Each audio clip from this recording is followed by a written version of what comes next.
Panoorin natin mga lodi kung paano tinalo ng Indiana Pacers itong number 1 seed ng East na Cleveland Cavaliers sa pangunguna nitong si Tyrese Haliburton mga lodi. Marami nga ang nagduda na hindi kayang talunin ng Indiana Pacers itong number 1 seed ng East na Cleveland Cavaliers. Pero sa tulong ng kanilang mga core players katulad nitong si Obi Toppin na napakalupit sa mga acrobatic shot ay kanilang tinalo ang number 1 seed na Cavaliers mga lods. Isama mo pa tong si Smith na kinain lang si Donovan Mitchell dito sa isang follow-up slam dunk na talaga namang hindi man lang umabot itong si Donovan Mitchell. At kahit ang kanilang malalaking player na katulad ni Pascal Siakam at itong si Turner ay talaga namang nagpakita ng kanilang mga galing para tulungan ang Indiana Pacers na maipanalo ang kanilang laban kontra dito sa number 1 seed na Cleveland Cavaliers sa pangunguna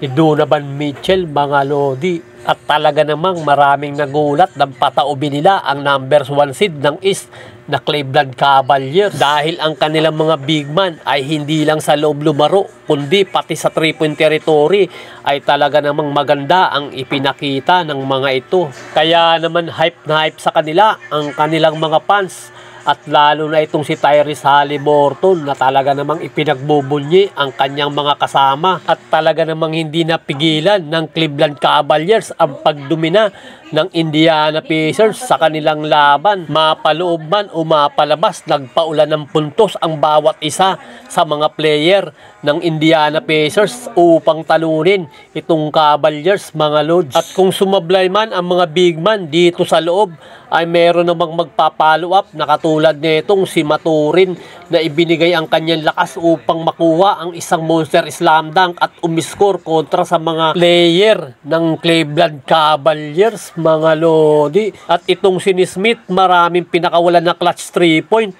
para dominahin ang kanilang laban kontra dito sa Cleveland Cavaliers. Talaga namang napakaganda ng nilaro ng Indiana Pacers dito sa playoffs dahil pinataob nila ang bawat kanilang makalaban para makarating sa finals. At hindi lang ang first 5 nila ang inasahan dito, kung hindi ang mga core players na coming from the bench. At kahit itong si Tyrese Haliburton ay talaga namang napakalupit ng ginawa nito para pangunahan ang buong team ng Indiana Pacers at maging dahilan upang makarating sa NBA Finals mga lods. At dahil nga dito sa kanilang magandang performance at teamwork ay kanilang pinataob itong number 1 seed ng East na Cleveland Cavaliers. At dito nga pinatunayan nila sa buong NBA na kaya nilang makarating sa 2024-2025 NBA Finals kahit naharangin sila ng number 1 seed na Cleveland Cavaliers ay hindi sila napigilan mga lodi. Indiana Pacers is one of the best team in the NBA mga lods.